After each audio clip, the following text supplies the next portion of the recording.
ಇದು 4th programme web lab 5th sem ಅವರಿಗೆ. 5th ಸೆಮ್ಮಿಂದು ಏನೈತೆ ಫಾರ್ಮ್ ಅಂದರೆ ರಿಜಿಸ್ಟ್ರೇಷನ್ ಫಾರ್ಮ್ನ ಕ್ರಿಯೇಟ್ ಮಾಡಬೇಕು ಅಂತ ಇದೆ first H1 heading registration form ಯಾವುದು ಮೆಥಡು ಪೋಸ್ಟ್ ಅಂದರೆ ಇದು ಡೇಟಾನ ಹಿಡನ್ ಮಾಡುತ್ತೆ, ಸೆಕ್ಯೂರ್ ಆಗೂ ಇರುತ್ತೆ. ಆ್ಯಕ್ಷನ್ ಹ್ಯಾಶ್ ಅಂತ ಯಾಕೆ ಯೂಸ್ ಮಾಡ್ತೀವಿ, ಪೇಜು ಏನು ರೀಲೋಡ್ ಆಗಲ್ಲ ಸಬ್ಮಿಟ್ ಮಾಡಿದಾಗ. ಡೆಮೋ ಫಾರ್ಮ್ಸು ಆ ಥರ ಎಲ್ಲ ಮಾಡಬೇಕಾದ್ರೆ ಹ್ಯಾಶ್ ಅಂತ ಯೂಸ್ ಮಾಡ್ತೀವಿ. ನೆಕ್ಸ್ಟ್ ಇದು ಟೇಬಲ್ ಫಾರ್ಮಲ್ಲಿ ಇರಬೇಕು ಅಂತಂದಕ್ಕೆ ಟೇಬಲಲ್ಲಿ ಫಸ್ಟ್ ರೋ ಇದರಲ್ಲಿ 2 ಟೇಬಲ್ ಡೇಟಾ ಸೆಲ್ಲು 2 ಇರ್ತಾವೆ. ಇದು ಒಂದು ಎಲ್ಲದರಲ್ಲೂ ಟಿ ಡಿ 2 ಅಂತ ನೆನ್ಪಿಟ್ಕೋಬೇಕು. ಫಸ್ಟಿಂದು ಲೇಬಲ್ ಫಾರ್ ನೇಮ್ ಫಾರ್ ನೇಮಿಗೆ ಲೇಬಲ್ ಏನಂತ ಕಾಣಬೇಕು, ನೇಮ್ ಅಂತ ಕಾಣಬೇಕು ಅಂತ ಇಲ್ಲಿ ಬರ್ತಿದೆ. ಒಂದು ಟಿ ಡಿ ಮುಗೀತಾ, ಮತ್ತು ಈ ಕಡೆ ಸೈಡಿಂದು ಇದು ಏನಕ್ಕೆ, first T D input type text ಅಂದರೆ ಟೈಪ್ ಟೆಕ್ಸ್ಟ್ ಏನಾದರೂ ಬರಿಬೋದು. ನೇಮು ಫುಲ್ ನೇಮ್ ರಿಕ್ವೈರ್ಡ್ ಅಂತಂದರೆ ಕಂಪಲ್ಸರಿ ನಾವು ಎಂಟ್ರ್ ಮಾಡಲೇಬೇಕು.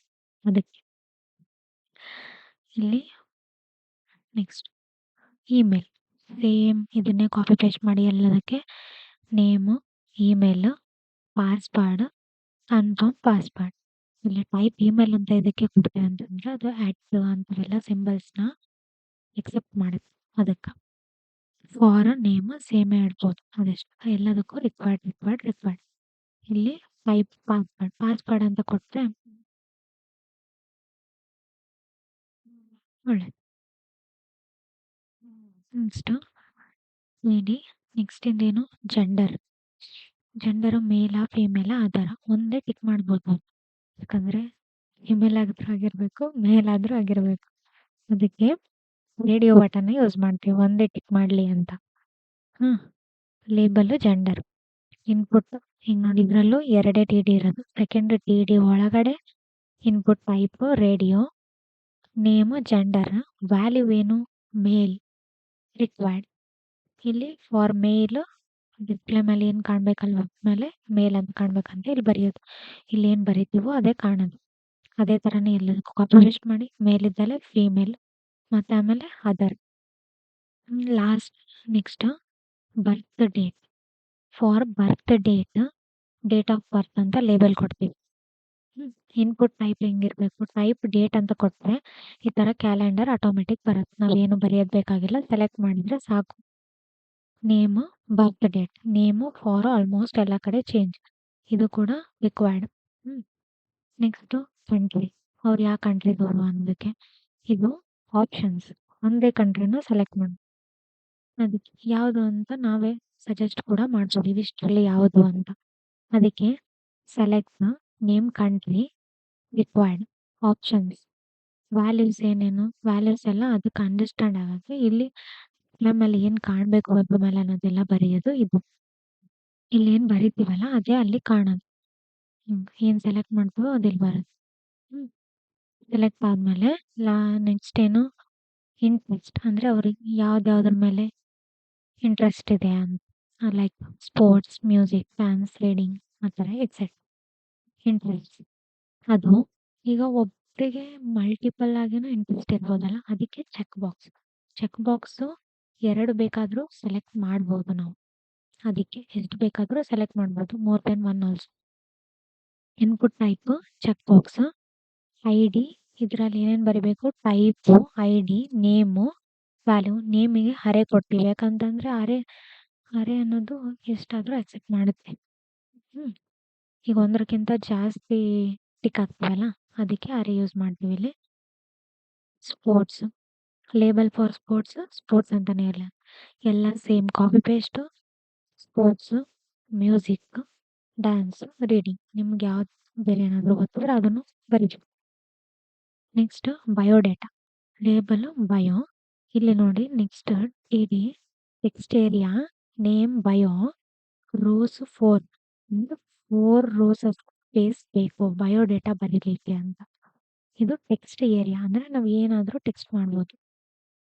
ನೆಕ್ಸ್ಟ್ ಇದು ರೆಜಿಸ್ಟರ್ ರೀಸೆಟ್. ಈ ಥರ ಫಾರ್ಮ್ಯಾಟಲ್ಲಿ ಬರಬೇಕು ಅಂದರೆ style text align centre. Input type submit. ಅಂದರೆ ಅದು ಒತ್ತಿದಾಗ ಎಲ್ಲ ಸಬ್ಮಿಟ್ ಆಗಬೇಕು. ಅದ್ರ ಮೇಲೆ ಕಾಣೋದು ಏನು ಕಾಣಬೇಕು, ರಿಜಿಸ್ಟರ್ ಅಂತ ಕಾಣಬೇಕು. ಇದನ್ನು ಅಷ್ಟೇ. ಇದರಲ್ಲೂ ನೋಡಿ 2 D text align centre reset. ಅದ್ರ ಮೇಲೆ ಕಾಣೋದು ಈ ರೀಸೆಟ್. ಆಯ್ತಾ? ಇದಿಷ್ಟು. Next CSS.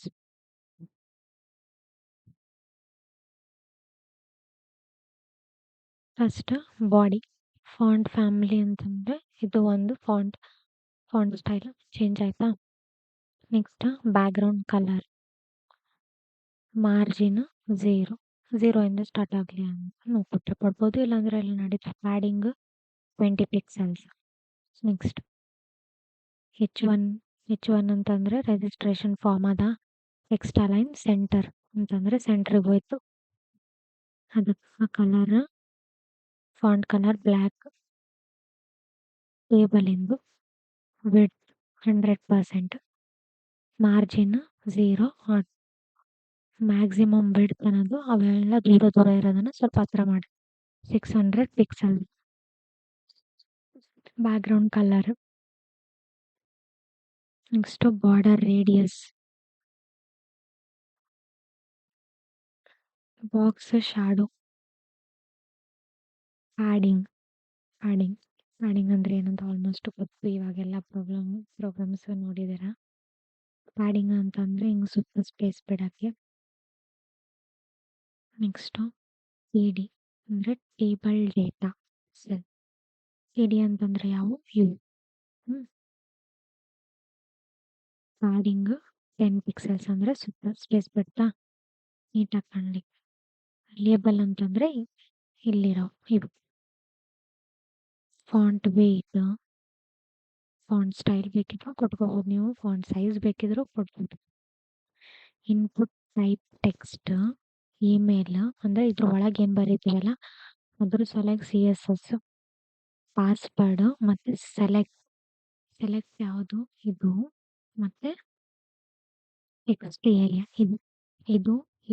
ಇವಿಷ್ಟು 4. ಇದ್ರ ಸಲುವಾಗಿ ಇದು CSS. Padding 8 pixels. Width 100%. Border radius.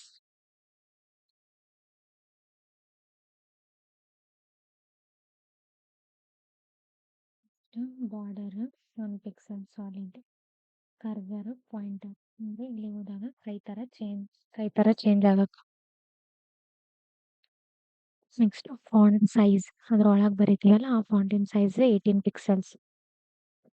ಮತ್ತು ಇನ್ಪುಟ್ ಟೈಪ್ ರೇಡಿಯೋಗ ಚೆಕ್ ಬಾಕ್ಸಿಗೆ CSS ಇದು. Margin right. ಸ್ವಲ್ಪ ಗ್ಯಾಪ್ ಇರಲಿ ಒಂದ್ರ ಮಧ್ಯೆ ಅಂತ. Next submit. ಇದಕ್ಕೇನೇನು ಕೊಡ್ಬೋದು, ಕಲರ್ ಕೊಡ್ಬೋದು, ಪ್ಯಾಡಿಂಗ್ ಕೊಡ್ಬೋದು, ಫಾಂಟ್ ಸೈಜ್ ಕೊಡ್ಬೋದು, ಮತ್ತು ಬಾರ್ಡರ್ ರೇಡಿಯಸ್ ಕೊಡ್ಬೋದು. ಅದನ್ನೇ ಇಲ್ಲಿ ಬರೆಯೋದು. ಪ್ಯಾಡಿಂಗ್ 10, 20 2 ಸಲ ಯಾಕೆ ಬರ್ತದೆ ಅಂದರೆ 10 ಪಿಕ್ಸೆಲ್ಸು ಅಷ್ಟೇ ಬಿಟ್ಕೊಟ್ರೆ ಸುತ್ತ ಅಷ್ಟೇ ಆಗುತ್ತೆ.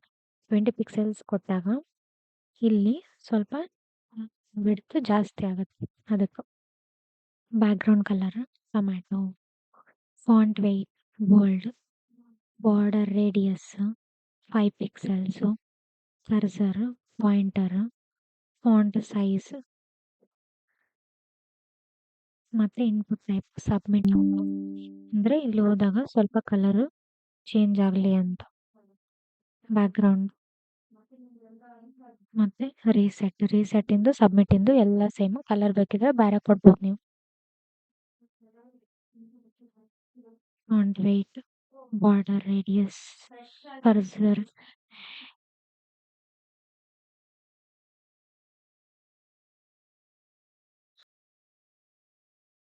Next font size. ಇದಿಷ್ಟು. ಇವಾಗೆಲ್ಲ ಆಯಿತಾ. ಅದು ಹೆಂಗೆ ವರ್ಕ್ ಆಗುತ್ತೆ ಇಲ್ಲಿ ಏನಿಲ್ಲ. ಫಸ್ಟು H1 ಕೊಡಿ. H1 ಆದಮೇಲೆ ಟೇಬಲ್ ಆದಮೇಲೆ ಇವು ಇನ್ಪುಟಿಂದ ನೇಮು, ಇಮೇಲ್, ಪಾಸ್ವರ್ಡಿಂದು. ಅದಾದಮೇಲೆ ರೇಡಿಯೋ ಚೆಕ್ ಬಾಕ್ಸಿಂದು ಸಪ್ರೇಟ್ ಕೊಡಿ. ಅದಾದಮೇಲೆ ಸಬ್ಮಿಟ್ ರೀಸೆಟ್ ಸೇಮ್. ಒಂದೇ ತಲೆ ಕಾಮ ಹಾಕಿನೂ ಬರಿಬೋದು, ಬೇರೆನೂ ಬರಿಬೋದು. ಸರಿನಾ? ಇದಿಷ್ಟು. ಇದು ಹೆಂಗೆ ವರ್ಕ್ ಆಗುತ್ತೆ ಅಂತಂದ್ರೆ ಫಸ್ಟು ನೇಮು ಎಂಟರ್ ಮಾಡ್ತೀರಾ. Email, password,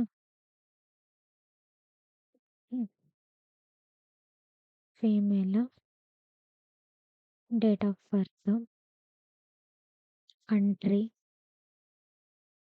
United Kingdom, music, sports, ಇಲ್ಲಿ ಬಯೋಡಾಟಾ ಏನಾದರೂ ಬರಿಬೋದು. ರಿಜಿಸ್ಟರ್ ಅಂತಂದರೆ ಈ ಥರ ಅಂದರೆ ನಾವು ಡೆಮೋ ಸಲ ಮಾಡಕತ್ತೀವಲ್ಲ ಇಷ್ಟೇ ಬರೋದದು.